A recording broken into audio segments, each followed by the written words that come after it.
Hello and welcome to Why Post-liberalism Failed. This is season 2, episode 7. Today's August 29th, 2025.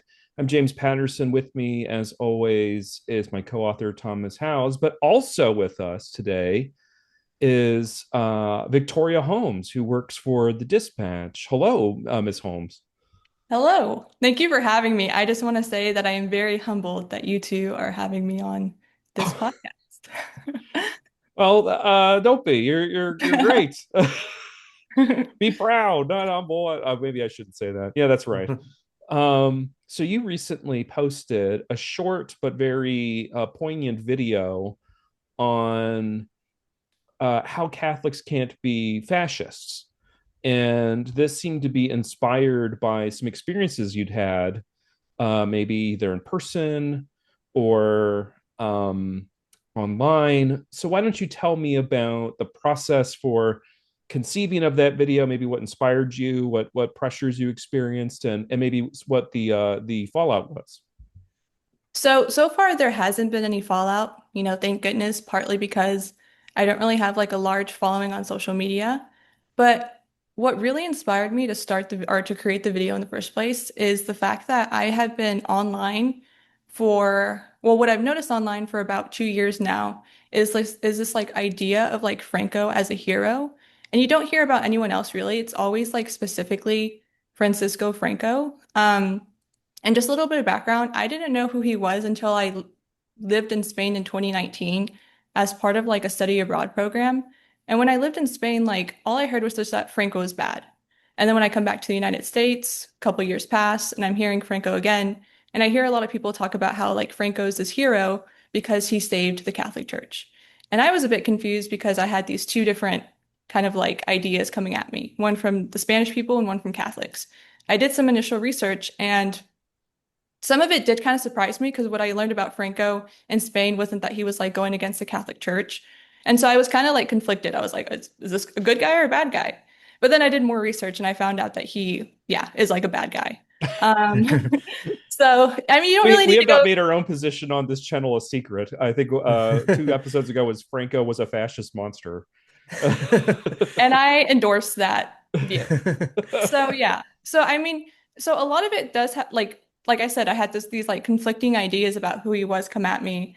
And then you really don't need to do like much of a like you don't need to dig too deep to find out like some of the atrocities that he did. A lot of people who defend Franco talk about how he saved a Catholic Church, but I just don't really find that as a good argument when it comes to what the Catholic Church is about. Or even if he just like for me, he rather used the Catholic Church as a powerful institution to become a dictator, to become a fascist, leader.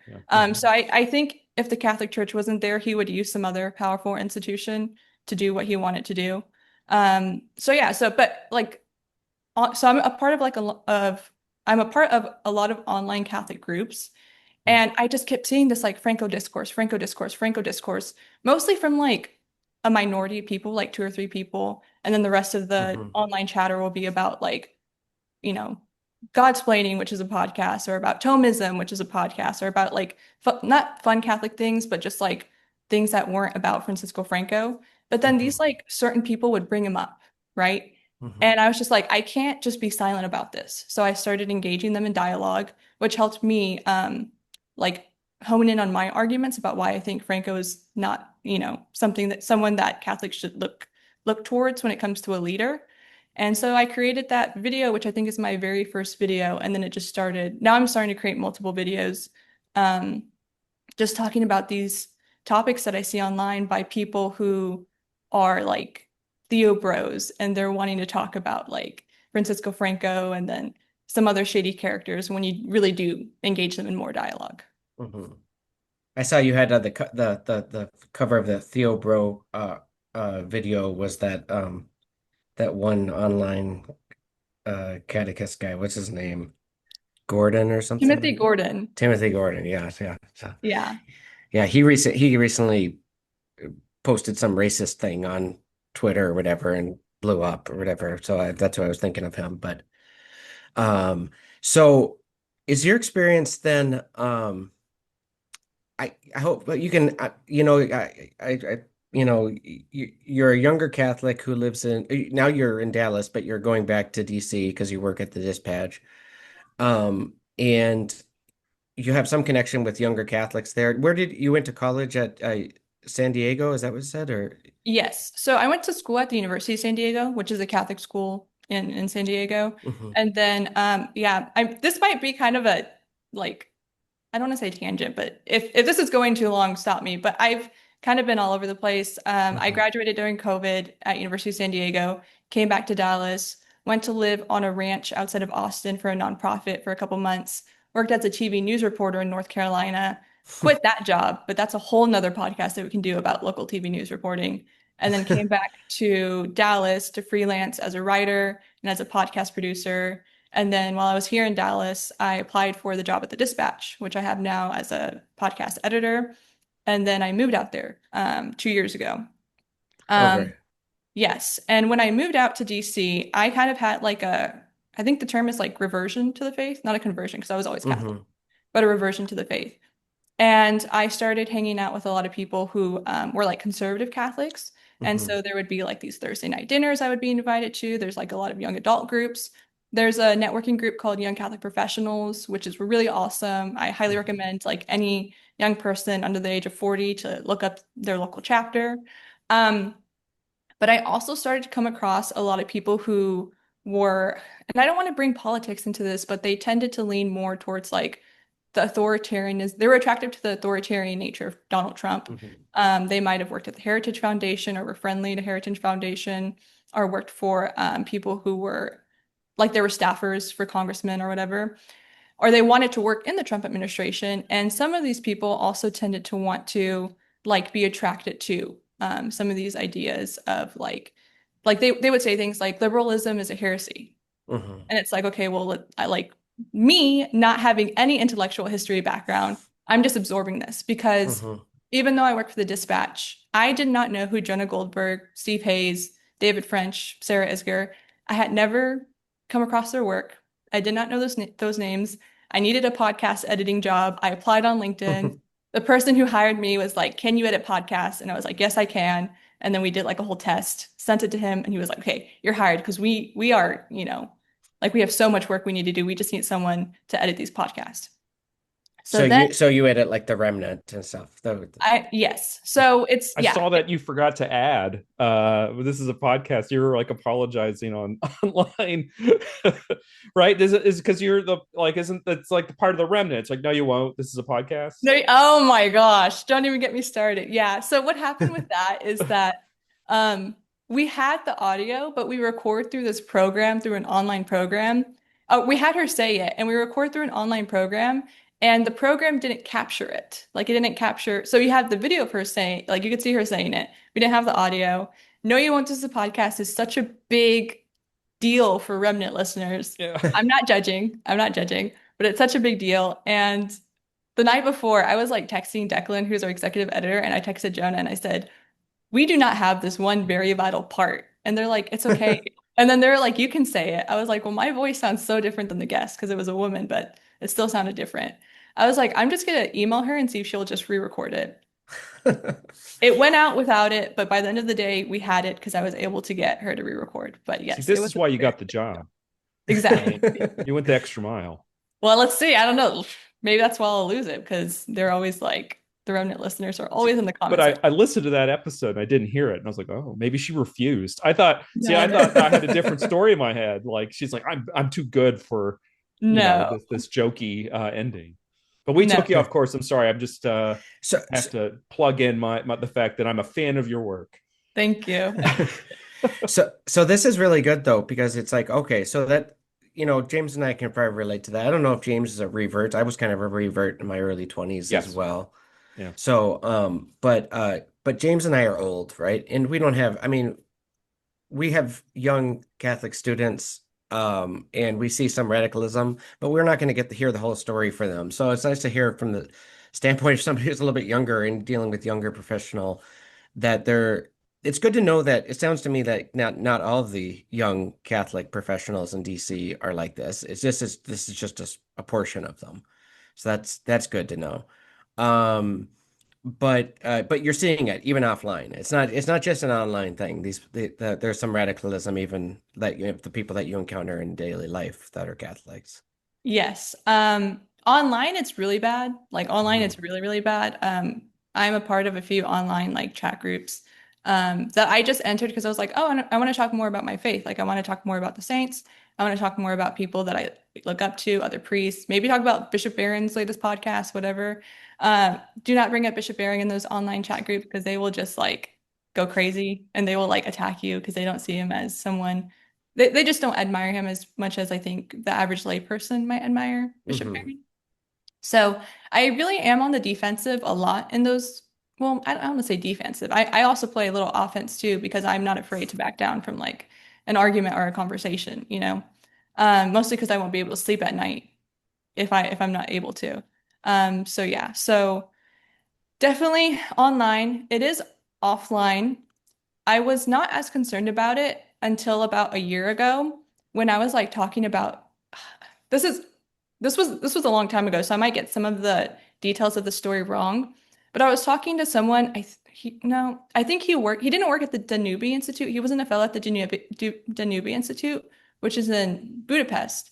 But he was Oh, this is John O'Sullivan's outfit, the Danube Institute. Danube, Mhm. sorry. Yeah, I no, that's apologize. okay. Yeah. No, no, no. Um, he didn't work there, but it was at another think tank over there. And this was Matthias the Corvinus.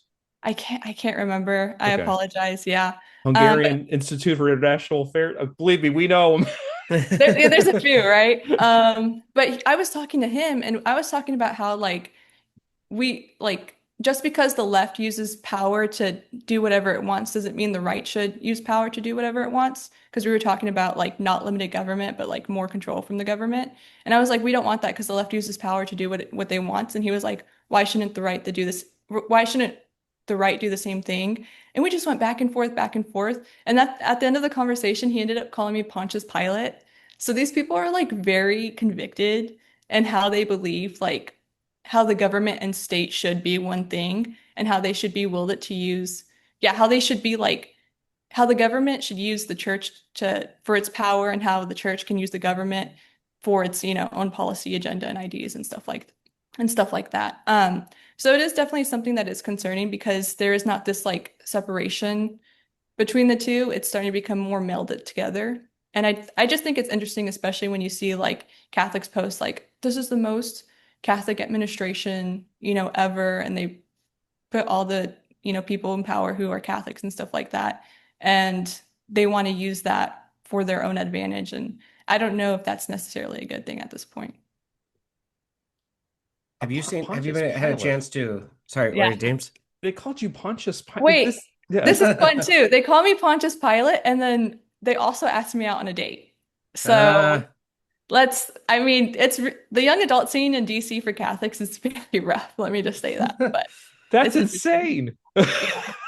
Yeah, that's okay. I You got mean, to pick one. You don't. It's like, yeah, I think you would send our blessed Lord to death. So Butterworth's Wednesday. exactly, exactly. Butterworth. Yeah, I've been to Butterworth once.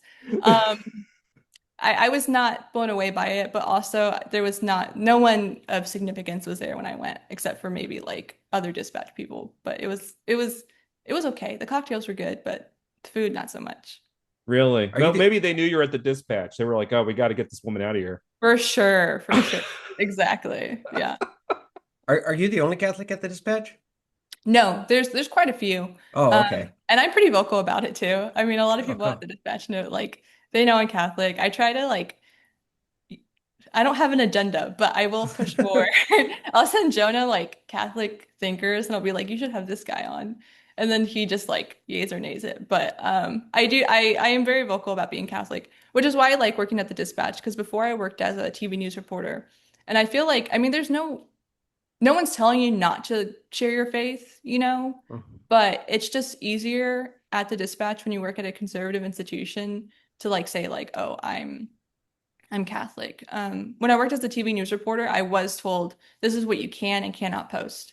And I do have like a dry sense of humor. So sometimes what I can post, I guess, can come off sometimes as like maybe offensive. Even though I wouldn't even go so far as being offensive, it just makes some people who are my boss back then uncomfortable.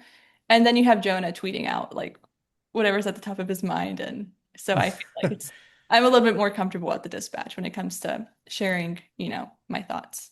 Yeah, Yeah, it sounds like Jonah's not shy about sharing opinions He is not. online. Very, No. very unpopular ones, unusual. He distracts HR from the posts that I make. So that's good That's for him. right. Yeah, that's right. That's right. It's always good to have a guy, somebody to give you a cover like that. exactly. Yeah. Yeah, so it sounds like you have a dream thing there then at this batch. That's a great place if you want to be able to speak your mind. Um, but have you had a chance to meet Steph Slade at all then with the No, so I briefly came across her. So I am also I'm also an alumni of a program, like the TFAS, the Fund for American Studies programs. Oh, that's great. And I met her very briefly. She works at Reason, I think, at a Christmas party. Like, Oh, okay. yeah. So like some of these people I'll pass at like parties or I'll pass at, like dinners or whatever. But she is someone, she's Catholic, isn't, or there's Yeah, some, she is. She is. okay, yeah. But no, I have not met her. Oh, okay. Well, yeah, she's a good person to meet. She's a good person. The so you did the Fund for American Studies. What year were you? What cohort were you? So I did two programs. I just did the European Journalism Institute program over in Prague. Mm. Mm. So that was in mid-July. And then they also have a new program. I'm gonna get the name wrong. I apologize.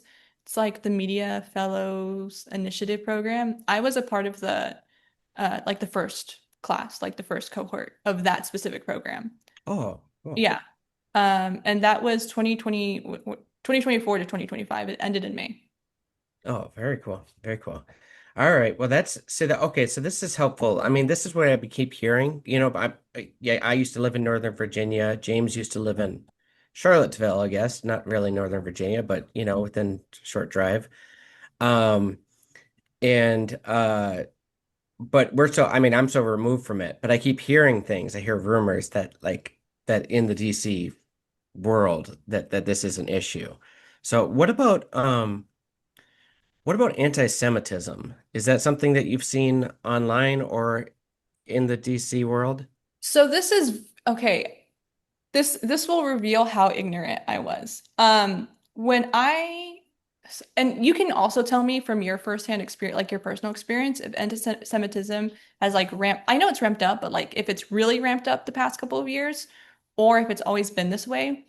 Like when I first moved to DC, it was when I really first encountered anti-Semitism because Jonah Goldberg, he's Jewish, but he's not practicing Jewish. But I just would see a lot of anti-Semitic remarks against him. Before I moved to DC, I thought anti-Semitism was like an old thing. Like I thought racism was a little So bit did more, I. yeah. I thought racism was a little bit more like of an issue, mostly because I have people in my family who are black, so I see people how they're treated, and I'm white, obviously. And so like just by this, like my mom's a different color than I am, my sister's a different color than I am, my nieces and my nephews are a different color than I am. So I had firsthand account of like racism in that regard. When I would hear anti-Semitism, it was always in a class. Like I never had any firsthand experience with it. I come to DC and it's like conspiracy theory after conspiracy theory about anti-Semitic remarks, yada, yada, yada.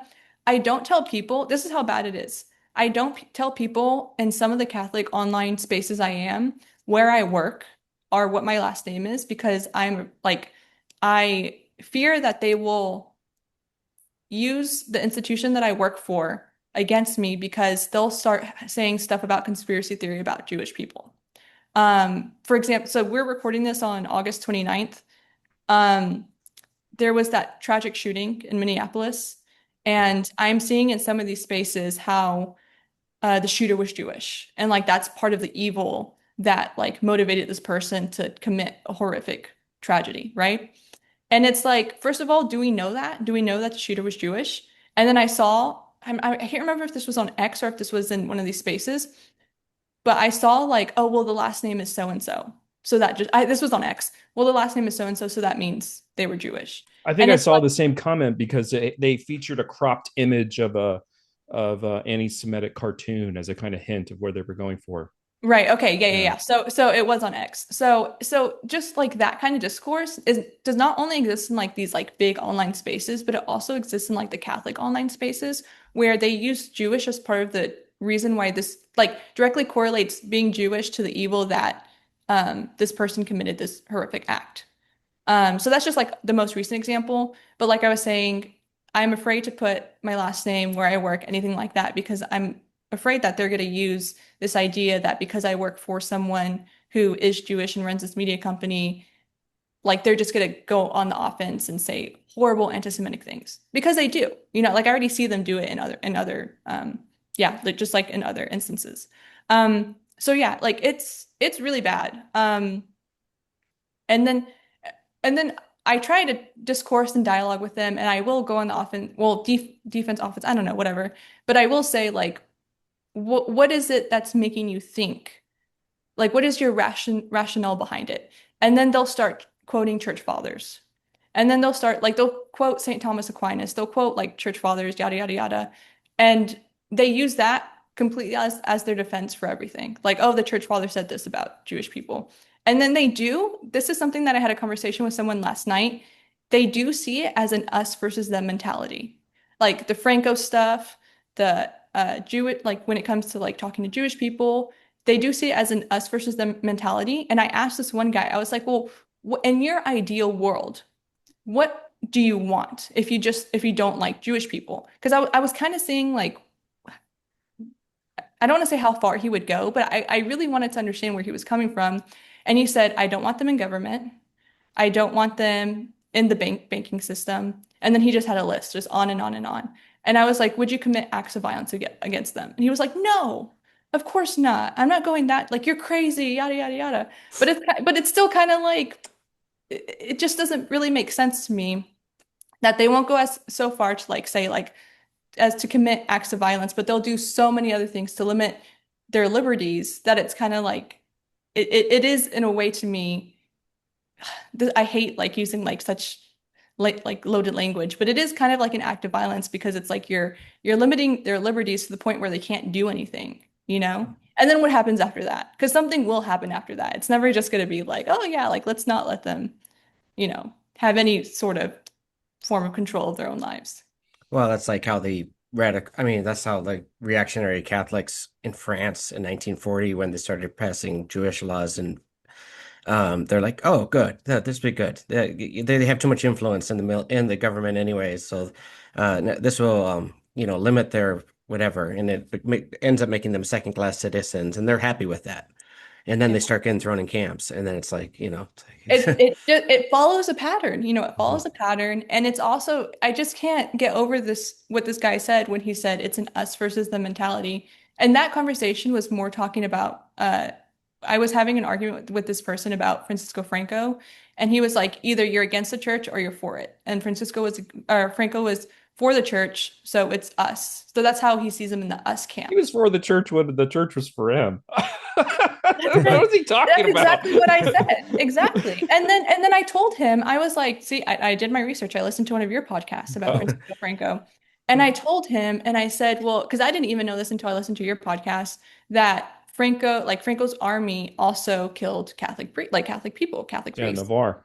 Yeah. And he was like, what are you talking about? He's like, send me the sources, send me the sources. And I sent him and he said, send me the sources. And then he said, no one at the time no one at the time condemned what Franco was doing. And then I sent him a New York Times article that had not only people condemning, but also the account of his army killing Catholics.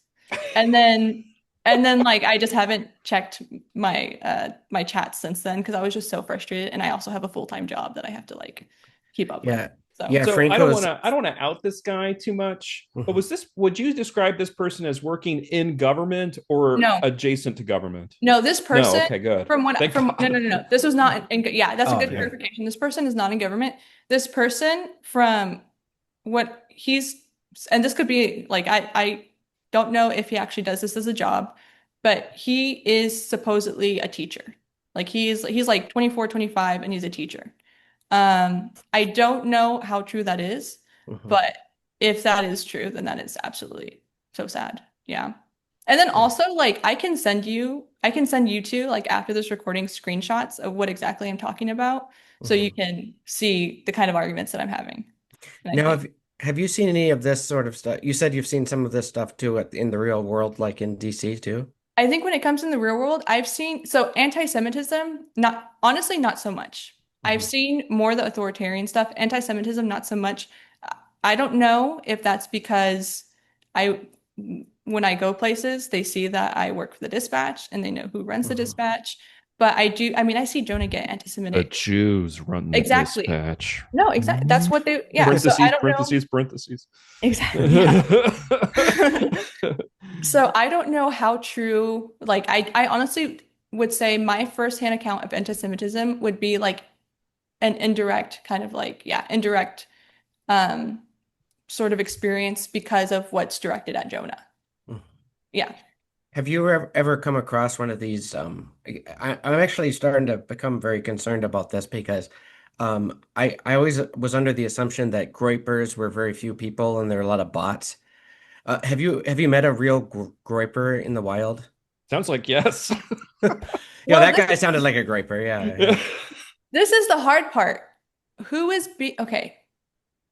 Who, because there are just some edge lords out there. There are Hmm. just some people that want to sound edgy, and whether or not they actually believe in this stuff is just like it's part of the conversation. It's not a totally different conversation because at some point, I believe that they do believe in some of this stuff. But like, first of all, how would you define a groyper? Someone who's friendly to Nick Fuentes? Yes, I have met people who are friendly to Nick Fuentes. Yes. Okay, that's probably Um, close enough, right? If you've gone too far if you're into Nick but Fuentes, but have you seen how mainstream he's kind of becoming? Nick Fuentes is? yeah, no, they're trying to like the sort of mega right influencers are trying to stream them. Yeah, yeah. So it is very concerning. So, I mean, have I met gropers online? Yes. Have I met gropers in person? If you define groper as someone who like doesn't see Nick Fuentes as anti-Semitic and, all the names that I can name that I'm not going to say because I this is a Catholic podcast show, then yes, I have also met people who do.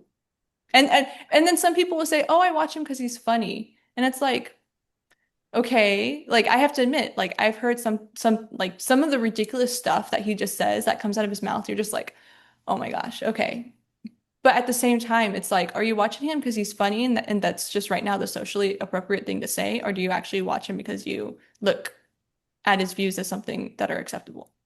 Hmm.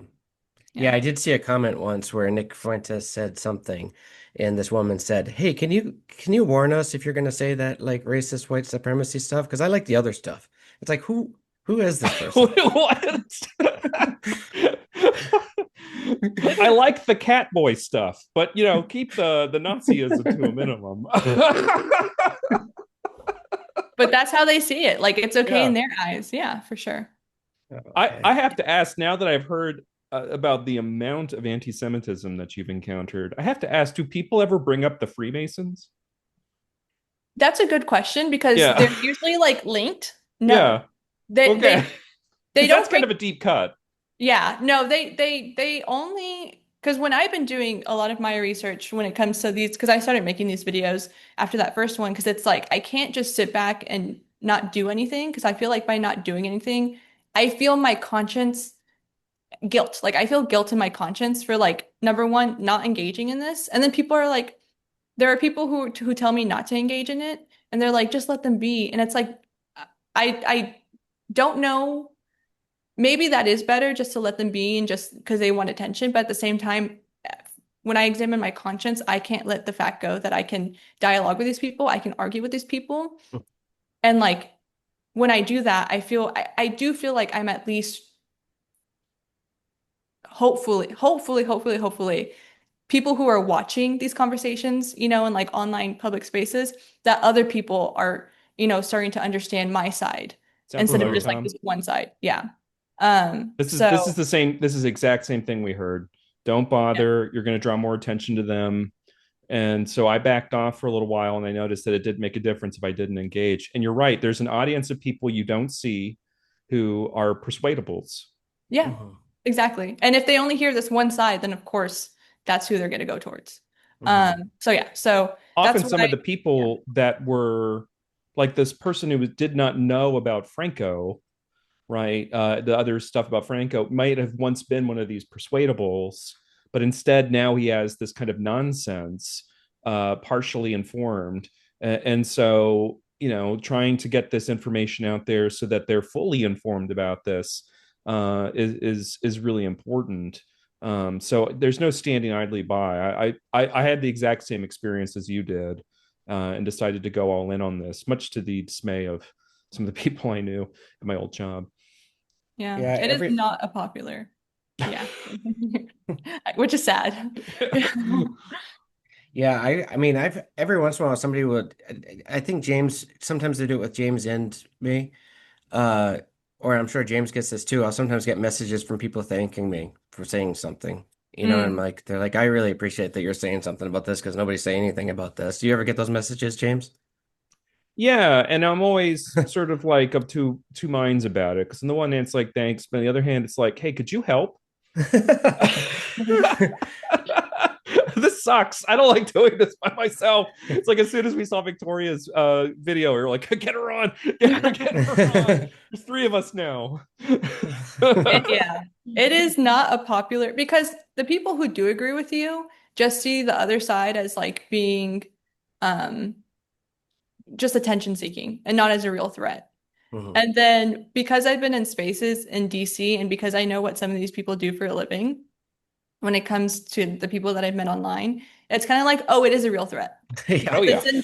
it's closer than you think. And if I didn't think so, I wouldn't be, making these YouTube videos that take me like so much time. Not, it doesn't take a lot of time in my day, but I am so swamped with work that it does take a significant chunk of my day or my free time really, like on a Thursday night or a Wednesday night after a full day of work. And then I'm like, okay, let's go against the groupers for the faith, something like that. Yeah. No, I see the DC journalist sort of world that you're in, is sort of like overlaps a lot with, or Catholic sort of DC sort of world that you're in overlaps a lot with the world that I was in. And that's how I knew about it too, is that you mentioned those Thursday dinners. There was a guy that used to hold those, and I would go to them and I would meet these people that were like this. But this was like maybe 6 or 7 years ago. So there would be people that were like, on the right and kind of Francophiles, if you will. But also I would Yeah. meet like the Tradinistas, like Catholic socialists, and they're all gone now. Like they have no sway anymore. So Jose and these other people that I used to talk to, they're gone. They've moved on, and it's because they had families. Hmm. It's one of the weird things about these guys that are sort of Catholic fascists, is that I think they're like a slightly younger cohort. They weren't Bernie bros like the older Tradinistas, like Elizabeth Brunig fans. Like these are younger people. Yeah. Um, I so, asked them. oh, I'm okay. sorry. I No, was no, gonna no. I say was done.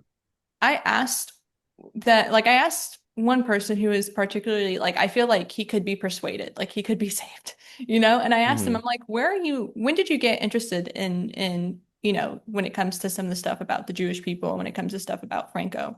Like where did these ideas, when did you start learning about this stuff and how did you start learning about this stuff?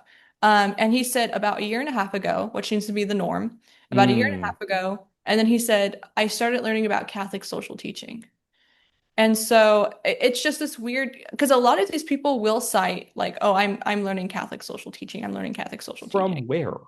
So if you give me a second, I can look Oh, up my bad, the my bad, my no bad. no no Yeah. no no, you're good, you're good. I can look up the name of the person that he mentioned to me, which I don't know if I could look it up like super super fast, but no, they do mention they're like, oh, um I I started learning Catholic social teaching, and then yeah, so that is something that they do cite, and it's always within like a year and a year and a half ago, and a different conversation to have. And I don't know if these necessary, I don't think they overlap necessarily, but there's also a lot of converts. There are Mm.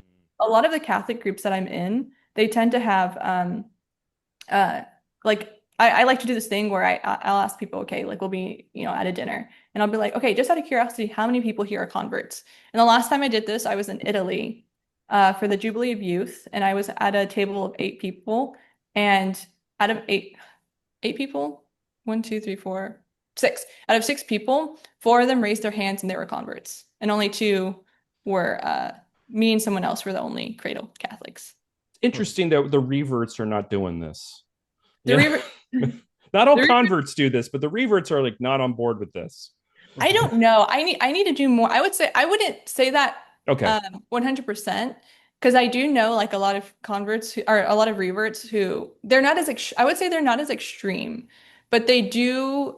I mean, they do. Maybe they don't follow this whole us versus them mentality 100%, but they definitely do have like this idea of um, the Catholic Church is being attacked, which I mean, yeah, you could say the Catholic Church is being attacked. I have no problem with that, but I also don't think you can scapegoat the Jewish people as being 100% the reason behind that. And they do think that because they'll say things like, "Oh, this Jewish person, this Jewish rabbi, owns this porn company. Why do you think the Jewish people do this? Why do you think they always say it's like the Jewish people corrupting society. And I'm like, well, for every Jewish person that you name, I can also name a Christian person or someone who's not even Jewish, just like anyone else who is also corrupting society if you want to play that game.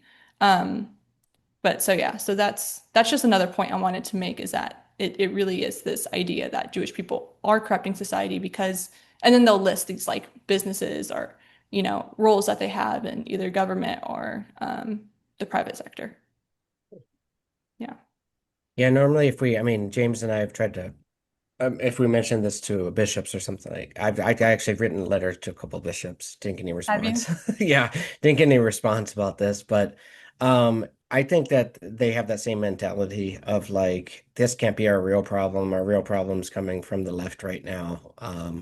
We're just going to cause scandal if we even address this, and so that's I think basically how you allow a problem to spiral out of control by not addressing it. But Exactly, yeah. Another reason, that I think we've brought this up before, but another reason is like, well, what if we could use these people for good? So a lot of sort of like not authoritarian leaning conservative Catholics will say, well, at least these people are good on sort of sexual ethics, Mm, and so they're like, even if they're a bit unhinged and like Franco a lot, at least they'll have our backs when the German church is engaging in forms of dissent from that sort of thing, as if like that's an excuse.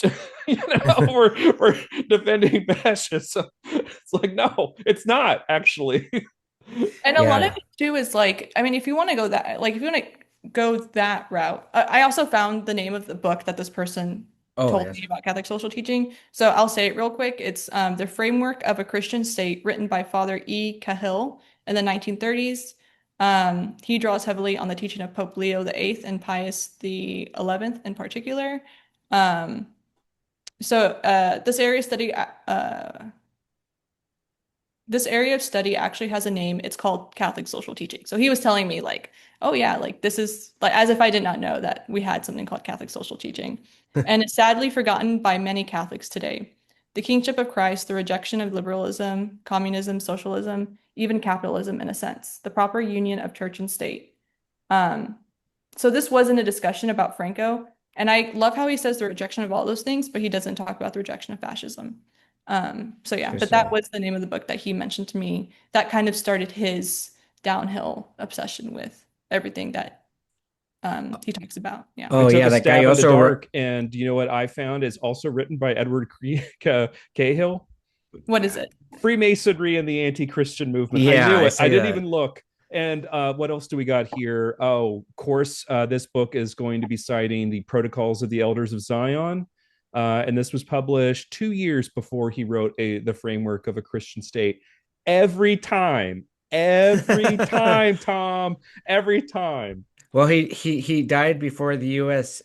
He didn't have to see the U.S. enter World War II, so Oh, he died a happy man. yeah, he died 5 months beforehand, before we took on the fascists. All I'm right. undefeated on this. It's insane. Oh, So I'm just going through since I was already on like in this one of these online rooms that I'm on. I just remembered that like one of the guys that I was debating 100% called the Franco dictatorship awesome. Um, which like I've seen people defend it, but like to go as so far to call it awesome is just like mind-boggling to me because I like rarely will people go that far. You'll see kind of the confliction in them because they think that they're protecting the Catholic Church. But then there are some people that I like to me, I think they just enjoy either they want to be an edgelord or they just enjoy like this idea of a Catholic fascist state for their own good.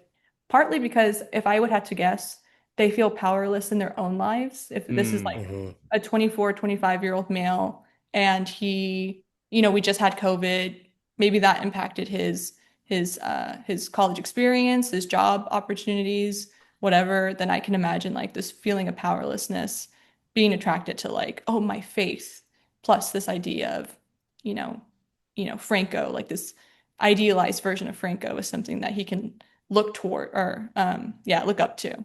And if you're But a Hmm. yeah, young man, like many young men struggling with pornography, it's not your fault that you're struggling with pornography. It's the Jewish owner of the pornography internet exactly. site. Yeah. If he were not allowed to own property, then I wouldn't be tempted. Yeah.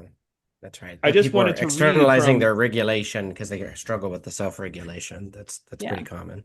we got here from Ed Cahill, Father Ed Cahill. Modern examples of Judeo-Masonic activities. In France, the Jews were enfranchised in 1791 at the instance of the Jacobins, the most aggressive and militant of the then anti-Christian Masonic organizations. So here he is, a So, wholesale defender of the Judeo-Masonic conspiracy theory and apparently that opposed to their emancipation. and opposed to Jewish emancipation. So it makes sense that he would refer to this text, the framework of the Christian state, given the fact that so many of these figures we've been talking about, are also anti-Semitic or open to that kind of ideology. So I just want to ask you, James. You were a teacher now you're at University of Tennessee in Knoxville, so you're allowed to say this now.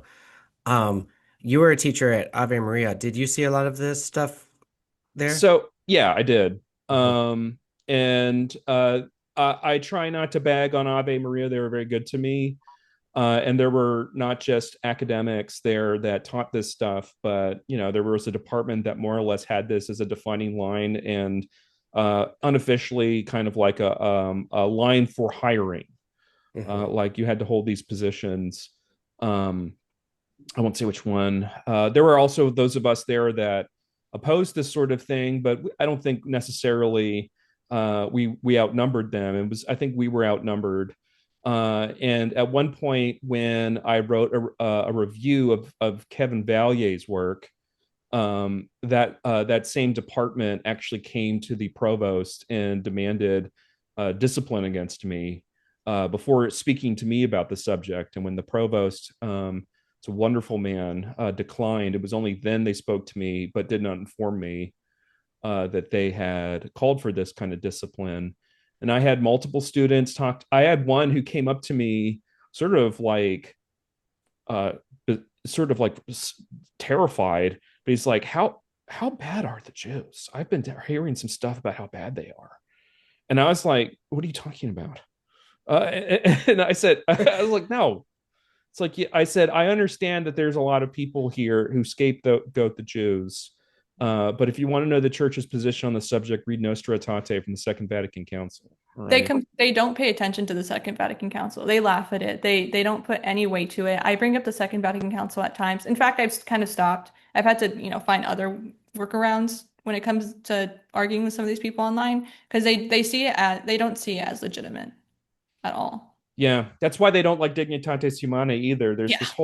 this whole like cottage industry that uses Thomas Pink's interpretation of Dignitatis Humanae. If you don't know what that is, that's totally fine.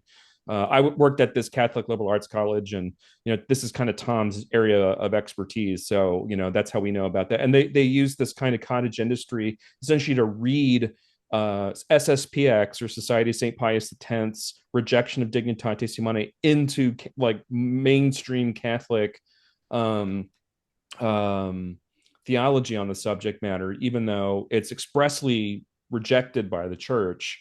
The idea is that if they play the long game, they'll eventually get to see things like Nostra Aetate and Dignitatis Humanae sort of shaved down, right? And his position, Pink's position, is that we're just doing this for now. Mm. and when the church Yeah, advances its social position again, we can, get rid of all this yeah, nonsense. the thing about Pink is he wants nothing to do with these people. Like he actually he actually in his actual day-to-day politics, he's actually pretty pro-Republican, like Republican government. He Not like he's not even American, right? No, It's no, like not not he's not not like a member of the not Republican GOP, Party. but pro-Republic government. Yeah. And he thinks that without the Pope's permission, we should just go with that because it's only with the Pope's permission that we're allowed to have these what he sees as ideal Catholic states. And he's fine with that. For him, it's just a matter of him trying to sort out the history of it. And I disagree with his opinion on the history of it, but that's all it is for him. But if you take Pink seriously and you agree with Pink, you shouldn't be pushing for an integralist state because you don't have the Pope's permission. You should be doing what it says in Dignitatis Humanae. Um, but what happens is they use it as sort of a Moat and Bailey, like, hey, I'm just saying that Dignitatis Humanae did not reject blah blah blah. It was actually saying this, and then they go out and then they start pushing for reactionary politics because they've settled that issue. And that's actually not even consistent with Pink's position. So Sorry, we went on that tangent, Victoria. This sorry. we, No, uh, feel free. Yeah, I'm learning too. Yeah. yeah. So I don't. I got. It's just like I am like I'm kind of like feeling vindicated and angry at the same time about this Cahill sort of Yeah. like reference here. And so I'm still kind of like whinging sort of internally about the fact that a guy came up to you and recommended Judeo-Masonic conspiracy theory to your face. It's just like everything that we've been warning and about is like literally testified to here, and we can't get anyone to budge on this subject. So No, was this the person who recommended Cahill? Was he's the 24-year-old teacher? Was that the same No, person? Oh, he's okay. he's 24, 25. He lives in Virginia. Other than that, I have very little information on him. He's one of the people online, and he's one of the people that I argue with.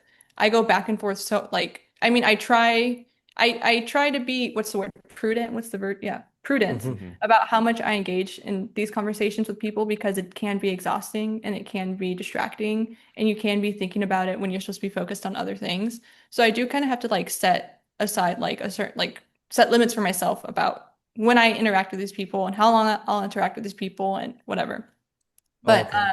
he is very much the person who completely he's the one who told me like, did you know that, a Jewish rabbi runs a porn company and why do you think Yeah. Jewish people are always the ones that are that that are Jewish people are the ones that corrupt society because they do X, Y, Z, X, Y, Z, X, Y, Z. And I told him, well, for every person that you point out, I can point out a Christian, someone who calls himself a Christian, or someone who's completely secular doing the same thing. And he just, he doesn't. That didn't point didn't get to his head. Yeah. Uh, and so, yeah, Our yeah, our group is diverse and has all this disagreement, but their group is this monolith that's conspiring against us. exactly, That's yeah. just yeah. And then also just like one other point that I found interesting, and I don't know if you would have thoughts on this, but I was in, so I talked partly in preparation to this discussion after you asked me to be on this podcast. Um, I asked people in this group, I said, how many of y'all are familiar with like, what are your thoughts on post-liberalism? When I asked about six people this, no one knew what it was. No one Wow. like knew what it is, which is interesting because I'm like, well, they have all these ideas, so where are they getting them from? And then that's where I got one of them to say the father Cahill, Cahill, him Yeah. as an example.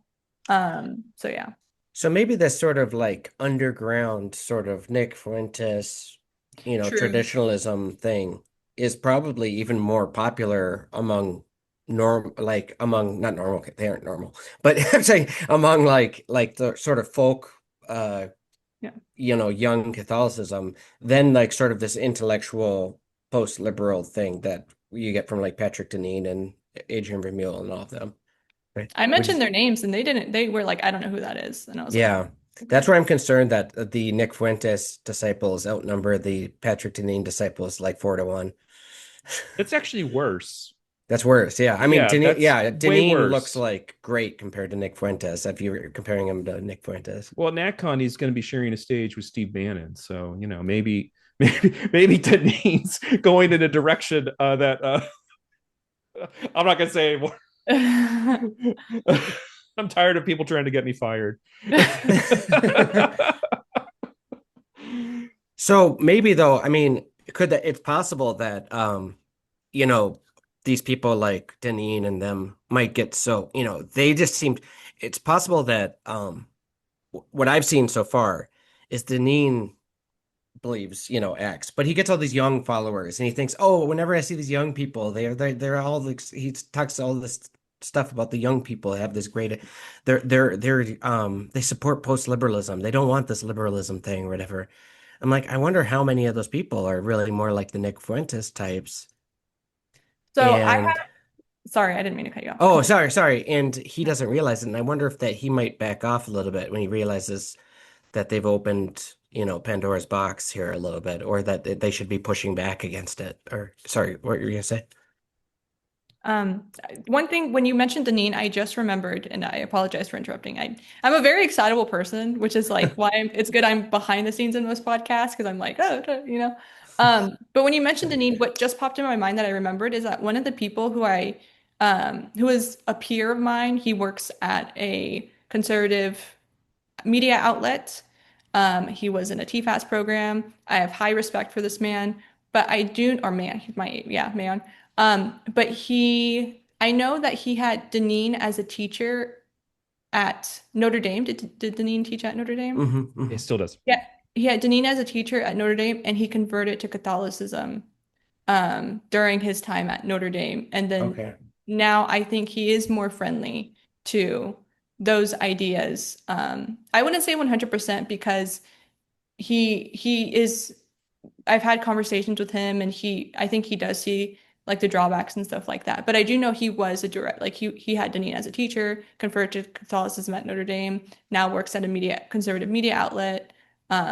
So yeah, so that is just one kind of like firsthand example that I know of. And he does give me hope. Like he does seem to be a little bit more um like stable, not as reactionary. But I also don't think he's like a Nick Fuentes fan. So I Hmm. think the Nick Fuentes fans are we should be concerned about. Hmm. Hmm. Yeah. No, that's true. I mean, there's very clearly a difference between the two. And Patrick Deneen is not really anti-Semitic at all. It's for him it's more about like he has I mean, I got in trouble for saying this, but I think James would agree with me that if you break it all down and you examine its implications, it has authoritarian implications, wouldn't you say, James? The trouble with Deneen is that there's nothing within his work that really discourages people from adopting this perspective. So if you say liberalism does these things, which is that what he likes to do is actually to reify or treat liberalism as this kind of actor in history. The trouble you run into is, where did liberalism come from? And he doesn't answer that question except to say that it's this like weird combination of like hundreds of years of very disparate thinkers, and it's an extremely implausible account of liberalism. And then so then people start to look at, well, who's really behind liberalism? Mhm. Wink. And so the problem with Deneen is he gives a very weak account of the origin of liberalism, a very like political theory, eggheady version that's also bad. And so people don't bother. And if you look, it's not so much what he says; it's who's responding to him in social media. That has always been the issue for me. But then when he starts recommending people like Louis Bonald, who's the founder of modern anti-Semitism, I get like I like get white knuckled on the chair, Yeah. like like, oh Yeah. no, like the Yeah. normal one of the group is now going crazy. Yeah, it's just these intellectual post-liberals are just very naive about these ideas and what their implications are, and At where best, they they're where they very came naive, from. Yeah, but we don't know.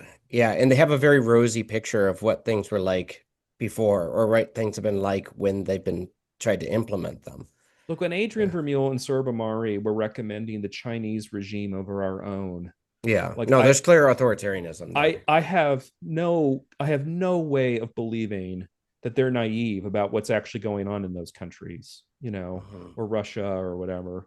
Um, And so like what I'm emphasizing is like I can't make an affirmative case for what Deneen believes because he's very circumscribed about what he states on these things.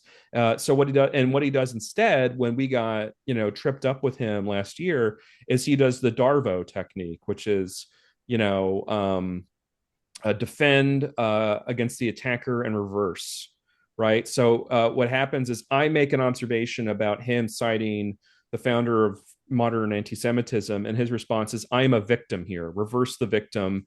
And he said, "How dare you?" And now suddenly I'm defending myself about the thing that he did, like, Mhm. and so this kind of Mhm. Darvo technique makes it confusing Mhm. about what it is that they believe, and I've always found that to be, this Machiavellian means to Aristotelian ends. I've always found it extremely unsettling that they will not clarify themselves on this point.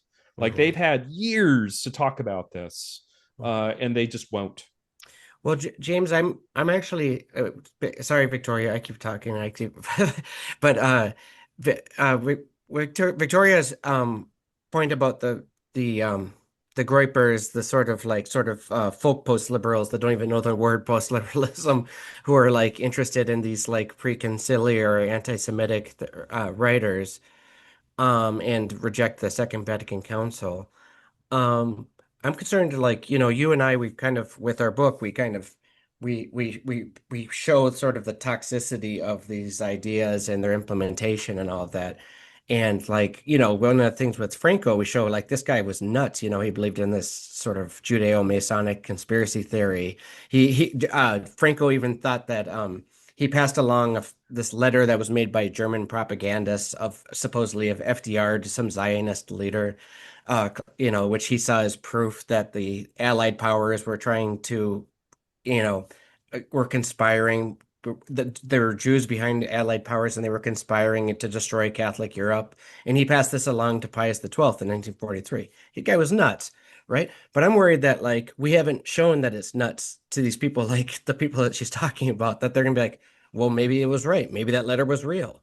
Maybe they were conspiring to do this. And so if they were, then maybe Franco was right. Maybe we need to have a new episode on why the Judeo-Masonic conspiracy theory is nuts, because we just take it for granted that it's nuts, right?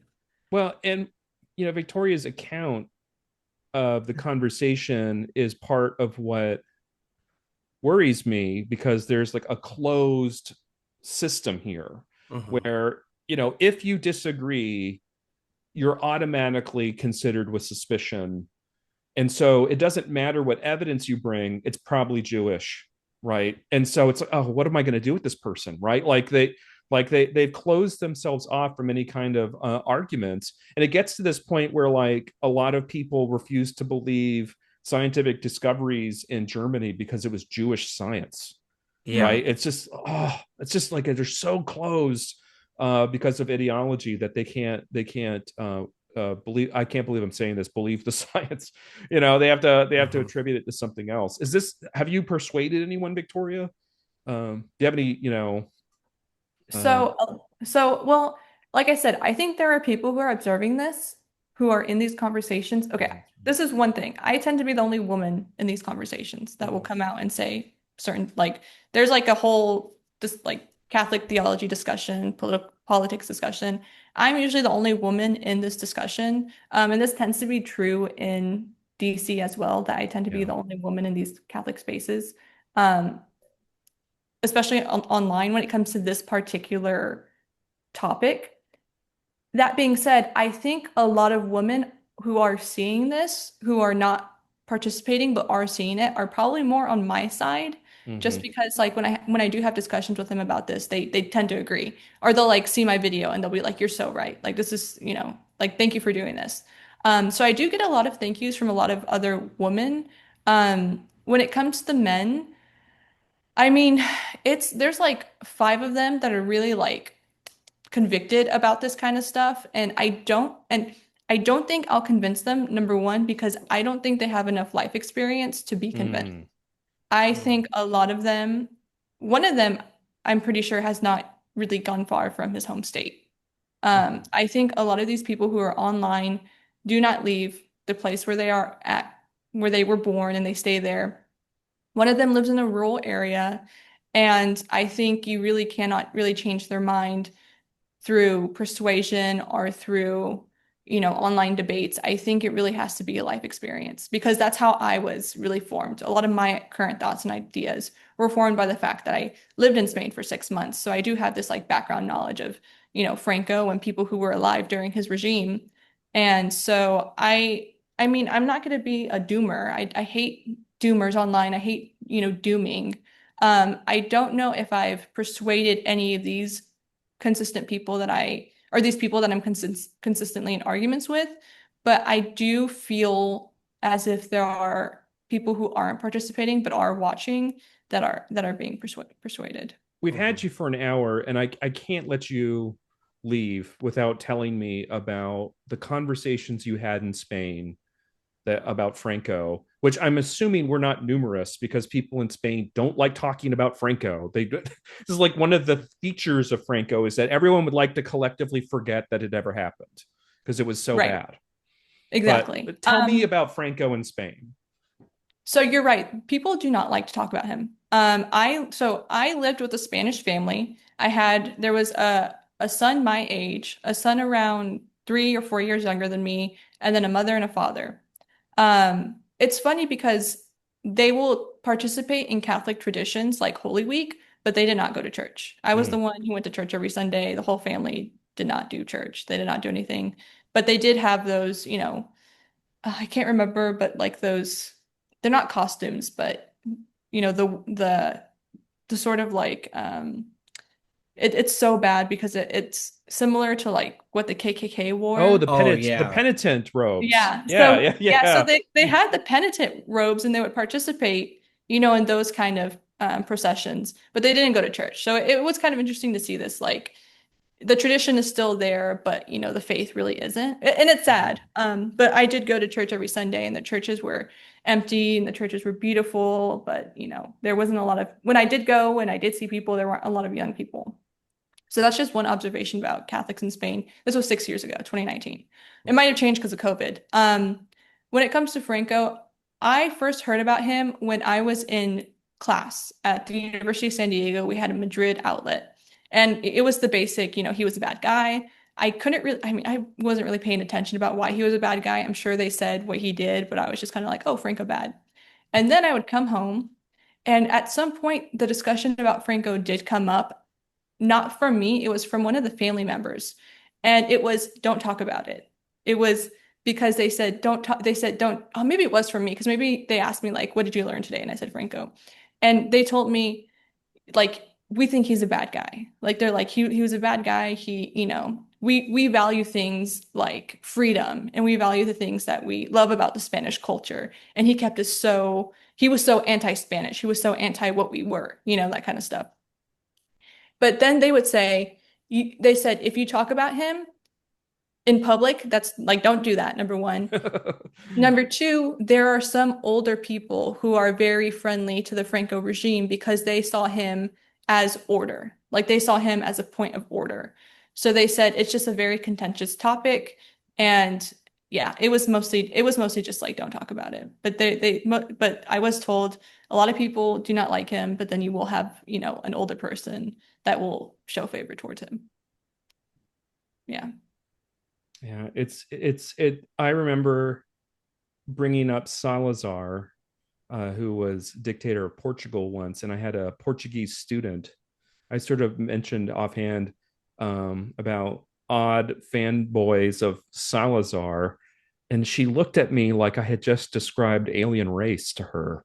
She was like, Salazar? Like what? Like people know who he is here? Like why would they like that? And I mentioned this online just as a joke, and the response I got from one of these Catholic, terminally online people was, what were her pronouns? And I was like, buddy,